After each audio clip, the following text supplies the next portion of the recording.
प्रेम का अर्थ नहीं, उसके मर्म को जानो। इसी प्रकार धर्म के मर्म को समझो। दूसरे के हित में ही मेरा हित है, यह धर्म है। मैं केवल अपने हित के लिए प्रयास करूं और अन्य के हित को न देखूं, यह तो स्वार्थ है। भौतिक और अध्यात्म दृष्टि से जो कल्याण करे, वह धर्म है। भक्ति है परमात्मा के प्रति प्रेम। परमात्मा से प्रेम का मतलब प्राणी मात्र से प्रेम। ज्ञान हो जाने के बाद भी मिथ्या का त्याग न करना बहुत बड़ी मूर्खता है। एक ज्ञानी व्यक्ति और संसारी में यही फर्क है कि ज्ञानी मरते हुए भी हंसता है और संसारी जीते हुए मरता है।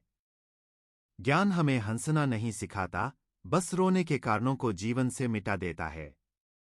इसी प्रकार अज्ञान रोने को मजबूर नहीं करता, बस हंसने के कारणों को मिटा देता है। ज्ञानी हर स्थिति में इसलिए प्रसन्न रहता है कि वह इस बात को जानता है।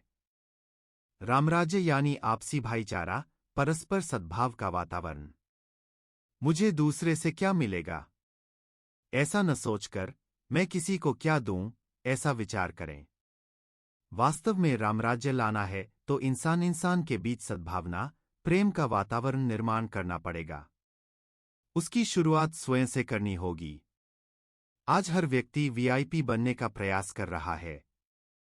हर जगह पूछ हो, इसका प्रयास कर रहा है। इस चक्कर में यह भूल रहा है कि मेहत्व का बनना अच्छी बात है, लेकिन अच्छा बनना और मेहत्व की बात है। इस बात को नजर के सामने रखकर मनुष्य अपने जीवन को संवारे तो वह आनंद से भर जाएगा। देखो, जीवन में शांति, आनंद और मस्ती का होना परमात्मा का होना है। जीवन में शांति की यात्रा आरंभ अगर प्रेम से होगा तो मंजिल जरूर मिलेगी। तब काम का स्थान प्रेम लेगा, क्रोध का स्थान करुणा लेगी और लोभ का स्थान उदारता लेगी।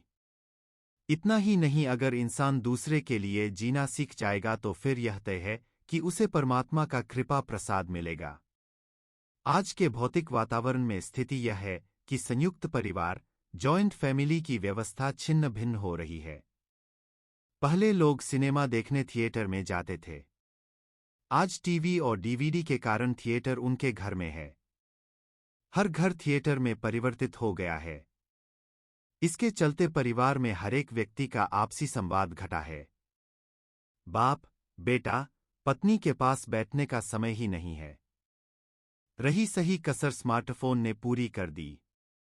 हर व्यक्ति उसी पर नजर गड़ाए रहता है। जब किसी के घर जाते हैं तो बच्चे आकर पैर छूते हैं। हम पूछते हैं, बेटा आपका नाम क्या? वो नाम बताता है। पिता परिचय देते हैं, ये मेरा छोटा बेटा है। और फिर जब उसके पापा से पूछा कि ये छोटा कौन सी कक्षा में है, वो सर खुजाते हुए कहते हैं, शायद चौथी में होना चाहिए। आज हमारी ये दशा हो गई है। पैसा कमाने की दौड़ में आज इंसान इस कदर फंस गया है कि उसका बालक कौन सी क्लास में पढ़ता है, यह भी पता नहीं। पढ़ता है या नहीं, वह भी उसे पता नहीं। प्रेम, परिवार और परमात्मा, ये तीन शब्द समझो और क्रम में रखकर परमात्मा को ढूंढोगे तो बाहर जाने की आवश्यकता नहीं पड़ेगी। प्रेम के पाए पर अगर परिवार को खड़ा करोगे तो परमात्मा उस परिवार के मंदिर में स्वयं आएंगे। पर परिवार मंदिर बने कब?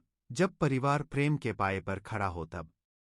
प्रेम का अर्थ नहीं, मर्म जानो।